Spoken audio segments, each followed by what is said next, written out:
Welcome to the Rational Egoist. I'm your host, Michael Liebowitz. So I've already done an episode on the constitutionality of immigration laws. I've done an episode on the moral implications of immigration.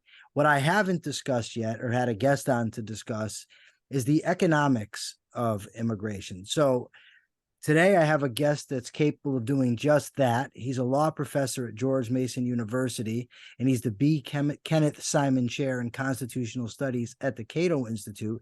And he's also sort of our resident legal expert here, Professor Ilya Somin. Welcome back to the show. Thank you very much for having me. Well, as I said, you're a law professor, and you're known for your constitutional writings. What background do you have in economics? It's a good question. I'm not a professional economist. However, like many law professors and social scientists generally, I use economic methodology in much of my work, including my work on issues related to immigration and freedom of movement more generally. So I am familiar with the economic literature on immigration, and I have made contributions to it to some degree, including in an article that's about to be published in Public Affairs Quarterly, which is called Immigration and the Economic Freedom of Natives, which talks about, among other things, the impact of immigration on the economies of receiving countries and the economic impact of immigrants on natives. So economics is a discipline whose methods and tools have been used extensively outside the economics field, and law is one of those fields which has made a lot of use of economic methodology. I also have some political science background. Political science has also borrowed from economics a lot. And I have peer-reviewed publications, including that article, but also my book, Free to Move, which deal at least in part with economic issues related to immigration. So if it's a matter of my credentials, there they are. They're robust, rather robust credentials. Okay, there's a lot of myths out there, at least I think they're myths, but I want to start broadly. Overall on the economy, what are the effects of immigration on economic growth? So there's some variation, but overall, immigration boosts economic growth greatly, both in receiving countries specifically and in the world as a whole. Indeed, economists estimate that if we had free migration throughout the world GDP would be double what it currently is, or at least it would double within a couple of decades. And there's various reasons for that, but the biggest and most obvious is that currently there are many millions of people that are trapped in societies where, because the government is oppressive or dysfunctional, no matter how smart those people are, how hard they work, they have little or no chance of escaping poverty. If some or many of those people can move to the United States or to Western Europe or Japan or other places where there are better legal, political, and economic systems, those people can almost immediately become much more productive. Current estimates say that if an immigrant from, say, Central America or Mexico, if they come to the US, they can immediately be 50% to even as much as 80 or 100% more productive than they are in their countries of origin. And they become still more productive over time because they have opportunities to improve their skills, which are usually greater in their countries of origin. And obviously that benefits the immigrants themselves. They get a good proportion of that doubling of world GDP that would occur if we had free migration, but it also benefits the rest of us, because if immigrants are more productive, the rest of us benefit. We buy the things that they produce, we benefit from the innovations they make, and also if they're doing certain jobs in certain sectors, they free the rest of us up to do other things that we are more suited to. So to take just a trivial example, if an immigrant mows my lawn and does it better, or at least more cheaply than I could do myself, that frees me up to do other things. It benefits the immigrant, obviously, but it also benefits me, and it benefits the people who consume my services, because I can then devote more time to the things that I do. And when you magnify that over millions of people, you get a massive boost in productivity. Finally, immigrants are, relative to natives, on average, are more likely to make scientific and other innovations. So they give a big boost to science, including medical advances of various kinds. And they're also, on average, more likely to start businesses than natives, which improves things for consumers, but also provides job opportunities for many people, including natives. Obviously, most entrepreneurs, when they establish new businesses, they employ people as a result, and that creates new job opportunities. I won't argue that there are never any negative economic effects of immigration on anybody. That's obviously not true. We can talk about some possible negative effects. You may ask questions about them, but the positive effects are overwhelming, and they're far larger than any plausible negative ones. Well, for the negative ones, there's an argument that is frequently made, especially in this age of Trumpian populism, that immigrants are coming here and they're stealing our jobs. Now, aside from the fact that the idea of our jobs is completely ridiculous, is there any truth to the fact that incoming immigrants lead to unemployment in the native population? Very little. First of all, there's little, if any, historical evidence that immigration can increase unemployment. Indeed, overall, it's the contrary, because immigrants are, as I mentioned before, disproportionately entrepreneurs relative to natives, and therefore they create new jobs in that way. It is true, obviously, that any given immigrant can potentially compete for jobs with a native. That can happen. However, while I might be negatively affected by an immigrant who comes in and competes with me, I benefit enormously from the fact that other immigrants come into other sectors, improve the quality of products, reduce the price, and so forth. And that second effect greatly outweighs for most people and makes my wages higher. There is some evidence that immigration in the United States reduces wages for native-born high school dropouts, but the effect for every other part of the population is that it actually increases their purchasing power, and that's not even taking account of long-term economic growth in the way that immigration improves that. If your concern is, well, what about native high school dropouts? Then in my book, Free to Move, I talk about how there can be keyhole solutions for negative effects of immigration that don't require actually excluding the immigrants. So I mentioned earlier the vast additional wealth that is created by immigration. If you wanted to, you can repurpose that wealth to do something like increase wage subsidies for whatever group of native-born workers you think deserve higher wages than they currently have. We already have the earned income tax credit, which does this for poor workers generally. If you wanted to, you could increase that EITC for people in particular sectors you think are being negatively affected. Or alternatively, you could say that we want the native-born high school dropouts to take responsibility for their own situation more and improve their credentials and have more incentive to do so. But if you really do believe that it's unfair or problematic if their wages might be reduced by competition, then the reasonable solution to that is wage subsidies rather than making all of us poor by keeping productive people out, and also in many cases confining them to a lifetime of poverty and oppression. There are also obviously other things we can do to improve the lot of native-born poor people, many of which we should do regardless of whether we have more immigration than we currently do or not. I've read that in reality, immigrants in general compete with each other rather than with the native-born population. Is there any accuracy to that?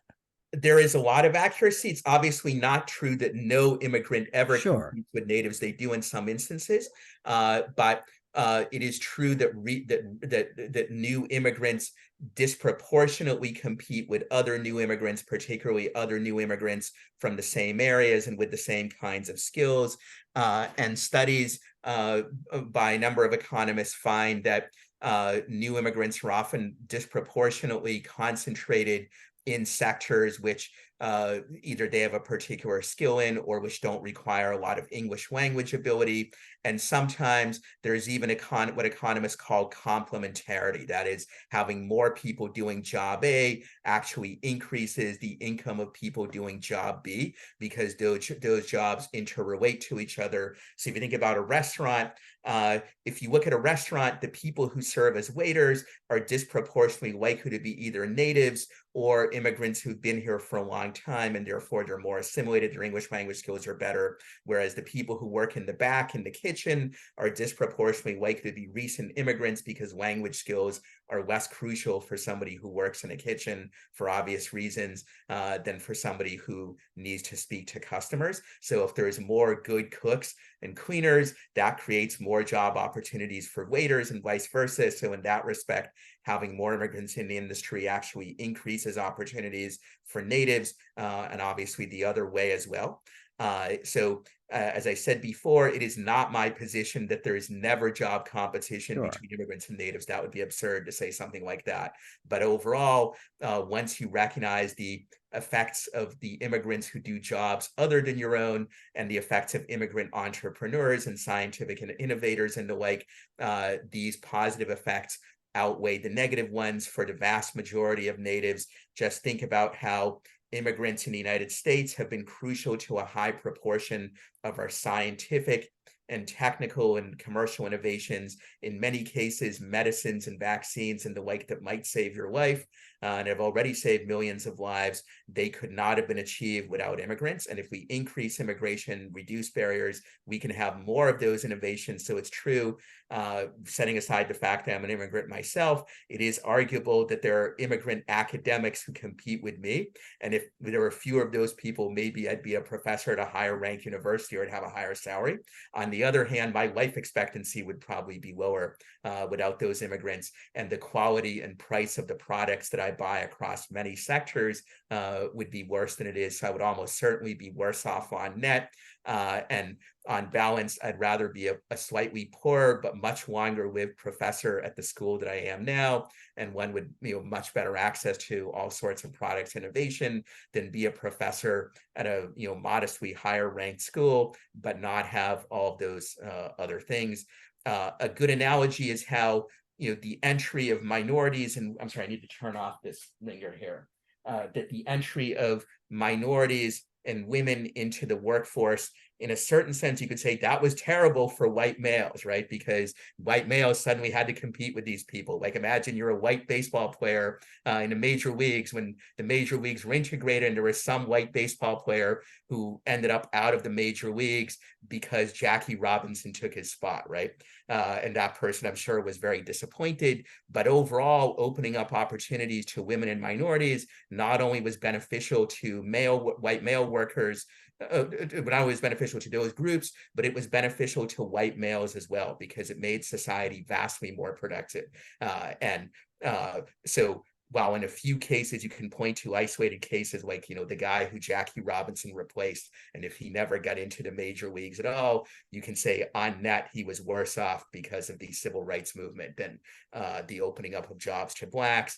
And on net, you could say, like, there's a female professor that I can think of at Yale Law School, and she does some of the same kind of work as I do, and she's more successful at it than I am. So maybe if women were barred from being law professors, maybe I would have her job. And in that sense, the emancipation of women was a bad thing for me, you could say. But overall, that possible negative effect is vastly swamped by all the many beneficial innovations that women make that men can also benefit from. And the same thing applies to a relationship between immigrants and natives, letting them be productive, letting them compete for jobs, while in particular instances, they might outcompete a native and prevent them from getting the job that they want or something like that. On balance, there are these vast economic benefits to natives, just as white men like you and me, I'm guessing that you're white, but white men like you and me have benefited from opening opportunities to women and minorities within the United States. So you mentioned that there might be some effects on the wages of high school dropouts. Yes. Now, a basic law in economics is that if demand stays the same for any given product, but the supply increases, the price will go down. Why doesn't that happen in the case of immigration? In other words, you have an increase in the labor supply. Why isn't the price of labor being drastically reduced by that? So the answer to that is twofold. One is, if you really do hold everything else completely constant, then you do get that effect.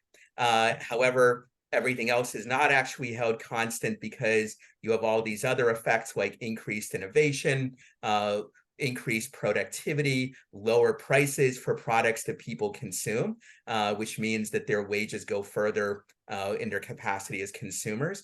And then finally, it's also the case that obviously more immigrants also consume things, and therefore they create additional demand for various kinds of products, including, of course, products produced by natives. So in any initial situation, natives or at least longtime immigrants already here combined with natives own the vast majority of productive assets in society, land, capital, investment, and so forth. And so when more labor comes, that increases the value of those assets.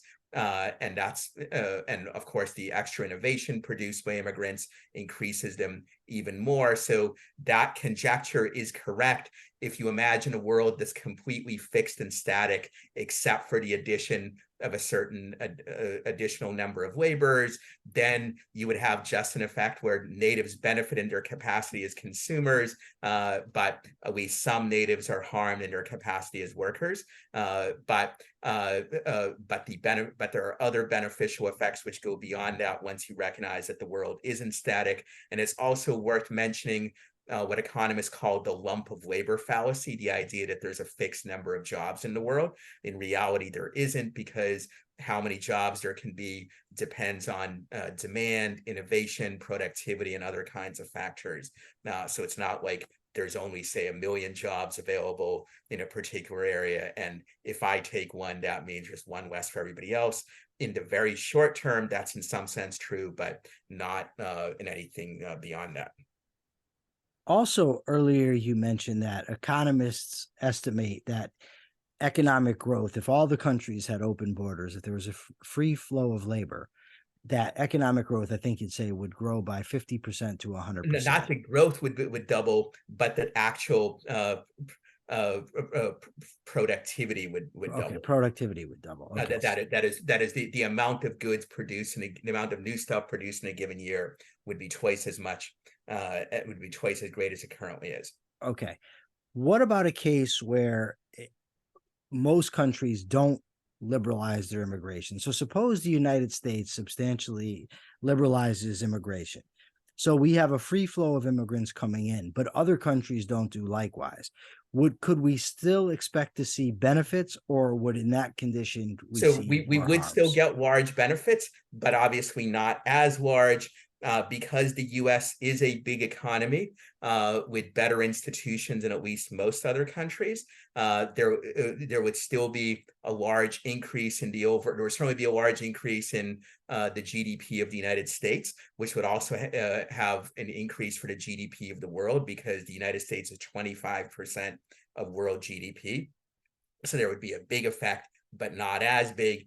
If you imagine open borders in a country that's very small, or in a country that just has bad institutions, and therefore people moving there would not increase their productivity, not many people might want to move there, then the effects might be small or insignificant. Like in the extreme case, if Zimbabwe said we have open border to Zimbabwe, A, very few people would want to move there. B, those who did move there, their effects on sort of the world GDP would probably be very small. But if a big developed nation like the US or Britain or Germany or whatnot had either open borders or something much closer to that than they have now, then there would be significant gains, even though the gains would not be as great as if we did the same thing throughout the world. All right. Crime is, well, economists do study it in some aspects, and crime certainly affects the economy in terms of insurance rates going up, cost of goods going up, and the amount of money that has to be spent on law enforcement. From what you've studied, what is the effect of immigration on crime? Like, for instance, are immigrants more likely to commit crimes than native-born citizens? So in the United States, The answer is that they're vastly less likely. And this is true even for illegal immigrants, that immigrants are far less likely to commit crimes of virtually every kind, with the exception of immigration offenses, which obviously natives can't. But Yeah. well, actually, natives can commit certain kinds of immigration offenses, but it's just much harder for them to do it for various reasons. So for almost any kind of crime that you want to identify, violent crimes, property crimes, drug crimes, things of that sort, immigrants' rates are much lower than that of natives in the United States, and the differences are very large. They're especially large if you control for age and sex, because immigrants are likely to be younger on average than natives, and young people, particularly young men, are more likely to commit crime than older people. But even if you don't control for that, immigrants still have lower crime rates than natives on average. You might say, well, even if they have lower rates, still some immigrants will commit crimes. Any large group of people, that will be true. If you really believe that that's a good reason for excluding immigrants, you might also say that's a good reason for holding down native birth rates, because after all, some children born this year will grow up to be criminals. That's almost unavoidable, and particularly likely for relatively poor people. The other thing I would mention is that we know that one way to reduce crime is by having more police on the streets, and the vast wealth created by immigration can easily enable us to hire more additional police officers if we wanted to. Indeed, if we simply took the money currently spent on enforcing immigration restrictions and spent that very same funds those very same funds on more police on the streets. In my book, Free to Move, in chapter 6, I do a rough calculation of this. We could hire many thousands of additional police officers, put them on the streets, and lots of social science research suggests that, at least in high crime areas, having more police on the streets can reduce crime among whether the criminals be immigrants or natives or some combination of the two. So if our goal is to keep crime down, a better strategy would be to greatly reduce immigration restrictions, take some of the money we save and spend it on more police on the streets. And obviously the additional economic growth and wealth created by immigration can also reduce crime, because other things equal, wealthier populations are on balance less prone to crime than poorer ones. A key to having a strong economy is having secure property rights. Meaning, I have the right to use and dispose of my property how I see fit. Not just me, but everybody.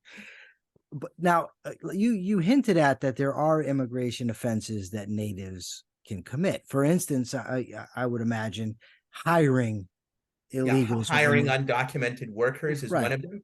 Sometimes a lot of that punishment for that is purely civil, but I think there are some criminal ones as well.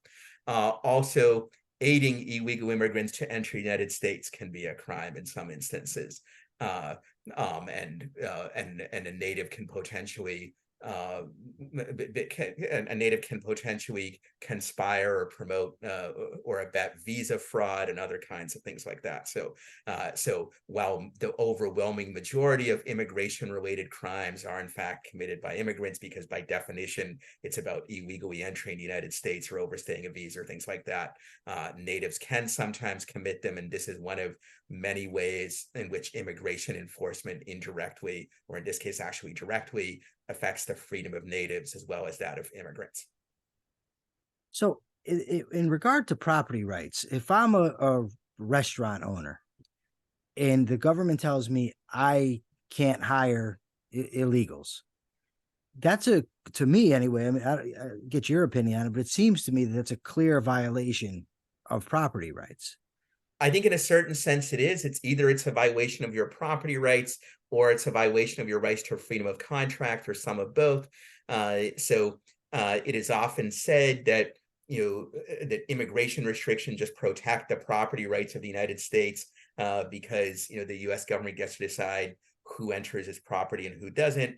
At the very least, that comes at the expense of the actual private property rights of actual private owners, who are restricted in their ability to use their property. They can't hire certain immigrant workers. They can't rent their property to the immigrants who are excluded, and so on.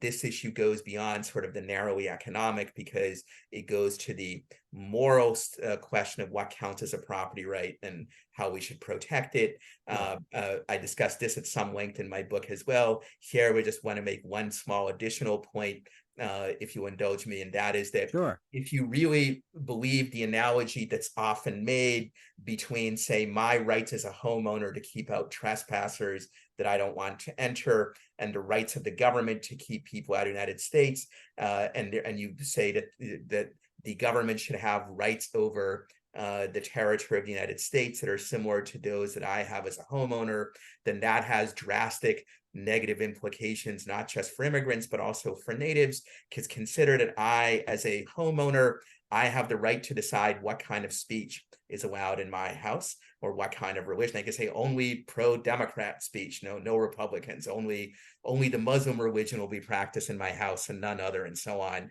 And so if the rights of a government are analogous to those of a private property owner in their home or in their business, then the government could essentially be a totalitarian state. They can say nobody can criticize the president and be here. Nobody can can practice religions that we don't like. And indeed, I can restrict the use of my house, with rare exceptions, in almost any way that I want. So to draw an analogy between private property rights and those of the government with respect to the use of its territory is to make an argument for what is essentially a totalitarian state, which I think is by itself a reason to reject this analogy, though there are other problems with the analogy as well.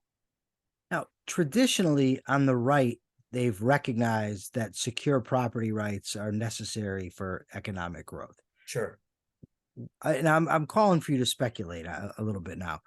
Why is it that they don't recognize that not having the right to the contract and the right to rent to whom I please, or the right to hire whom I please, why don't they understand that that is a property right infringement that is going to have negative effects on the economy? I think for a couple of reasons, and obviously different people are different in terms of how they came to hold the opinions that they've hold. And for many people, they just haven't thought of it in that way. A second is many people sort of say, well, just intuitively, there are members of the club and there are non-members, or members of the family and non-members of the family. So while for natives, there may be strong property rights, immigrants have only whatever rights we give them. And then a third is obviously both on the right and on the left. There are many people who will often prioritize goals other than property rights over property rights or economic freedom. So they might worry that immigrants with bad values might undermine American culture, or immigrant voters will vote for terrible candidates. In the extreme case, they might kill the goose that lays the golden egg by importing the kinds of bad institutions that they fled in their home countries. If you have too many of the wrong kinds of voters, I know this is hard to believe, but you might even elect a president of the United States who, when he loses an election, instead of accepting his defeat, he chooses to deny that he was defeated and tries to use force and fraud to stay in power anyway, like tin pot third world dictators try to do. I know it's hard to believe, but such a thing could potentially happen. In a more serious vein, I do recognize that some of these concerns do need to be taken seriously. And the answers to them go beyond simply saying, well, there's property rights and the like. And I do, in fact, address them more fully in relevant chapters of my book, Free to Move, or in some cases in other writings. The argument about culture, that if you have a massive influx of immigrations, they're going to so radically alter the culture that it's going to be unrecognizable. Is there merit to that? And if so, what is the merit? And if not, why not? So we can certainly imagine extreme circumstances where that would occur, like where the immigrant population is A, much larger than the native population, B, has very different and potentially harmful values, and C, comes very quickly. But those conditions are unlikely to hold in very many instances in the real world, and especially not with a nation as large as the United States. And moreover, there are powerful forces which, if we let them operate, they tend towards assimilation. One is that immigrants who learn the native language and culture in general advance economically more than those that don't. And that turns out to be a very powerful incentive. And when you look at studies of this in the US, the National Academy of Sciences, contrary to a lot of myths going the other way, the National Academy of Sciences, when they recently went over all the literature on this, they found that the pace of immigrant assimilation today is as fast or faster than it was in the past. And that's true even for groups that are sometimes thought not to assimilate, like Hispanics.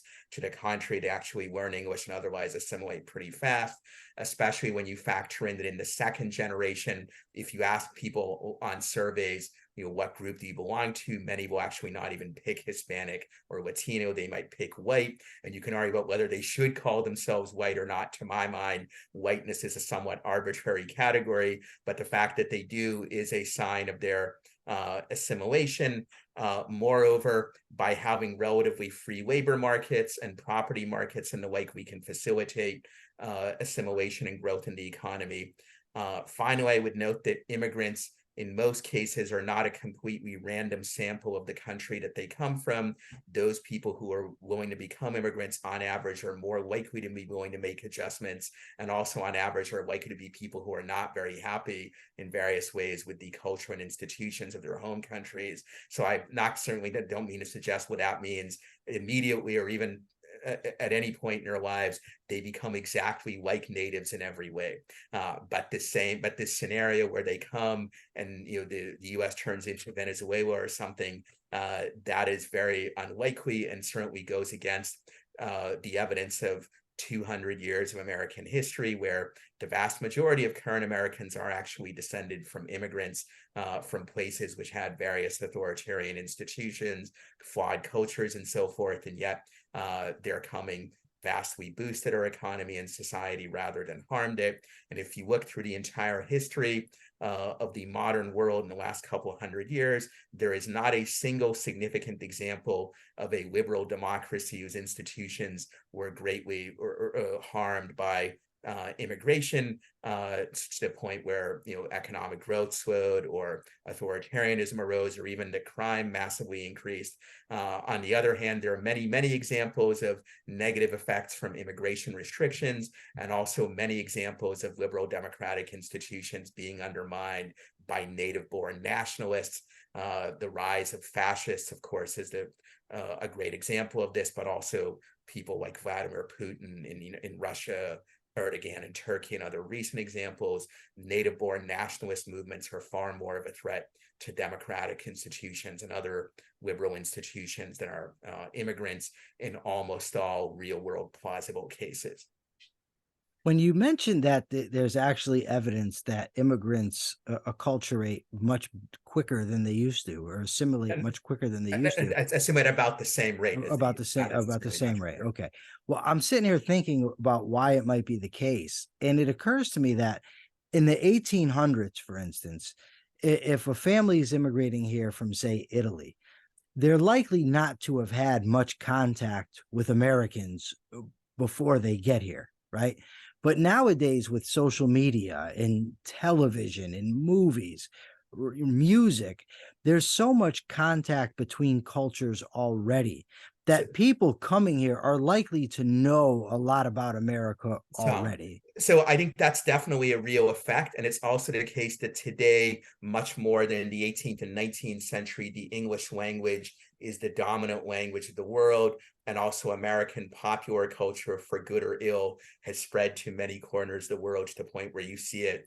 If you go to many parts of the world, you will see American TV shows and other aspects of American popular culture.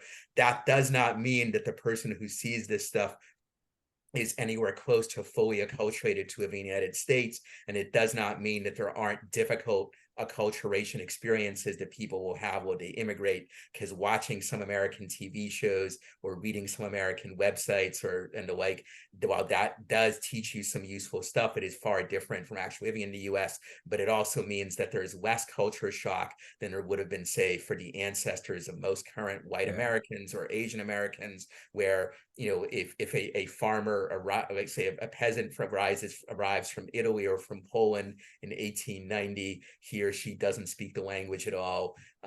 He or she maybe has never seen or had never met an English speaking person before they got on the ship, and so on. So I think that is a factor, but we shouldn't overestimate it too much in that. As recent immigrants will tell you, there is a big difference between actually living in the culture and merely seeing it on TV or having some knowledge of the language and so on. Now, I personally would like to see nearly complete open borders. That's not realistic anytime soon. What in your mind would be some immigration changes that could happen that would be good for the economy and that would bring us more toward an open immigration system? There is many incremental reforms that can be done that would make things better. One is we could liberalize the various systems of work visas to make it more feasible to come in. We could allow a wider range of employers to make arrangements with foreign workers to let them come in and could let them stay longer. In the case of the H-1B visa, which accounts for a lot of work visas, it's difficult if you come in and you're working for one employer, you want to switch to another, it's often difficult. And if you try to do that, you may even end up getting deported. That makes no sense either from the standpoint of the liberty of the immigrant, that he or she is tied to that one employer, or for the American economy. Usually we regard letting people switch jobs as being a good thing. Second, the Biden administration has created a variety of private sponsorship programs like Uniting for Ukraine, but also an extension of it to a number of Latin American countries, people fleeing communism in Cuba, Venezuela, Nicaragua. We could extend that to more countries, and we could also give the recipients of that the right of permanent residency, as opposed to now we're only allowed to stay for 2 years, though that could be extended. We could expand the definition of who counts as a refugee eligible for asylum, which currently includes only people fleeing persecution on the basis of race, religion, ethnicity, gender, or being a member of a particular political opinion or social group. We can expand that to people living in highly oppressive governments more generally, what I in one of my works call equal opportunity oppression. Like a person who lives in Cuba is severely oppressed by communism, even if he or she is not targeted specifically based on their race or ethnicity and the like. And in addition, we currently have in the US a large undocumented population, and at least some of them can be legalized. That would not only benefit them, but it would also benefit the American economy, because a person who can work legally can be more productive. They don't have to stick to the black market economy. If they can work legally, they're also less likely to become involved in crime or other shady activities. There's a wide range of incremental reforms that can be made. I just listed a few, but I could list a dozen more. And which ones are more politically feasible at any given point in time, that can be a tough question. But this is not an all or nothing proposition. Like you, I would want at least a strong presumption of open borders, but there's a lot of much less radical stuff we can do that would still be a significant improvement.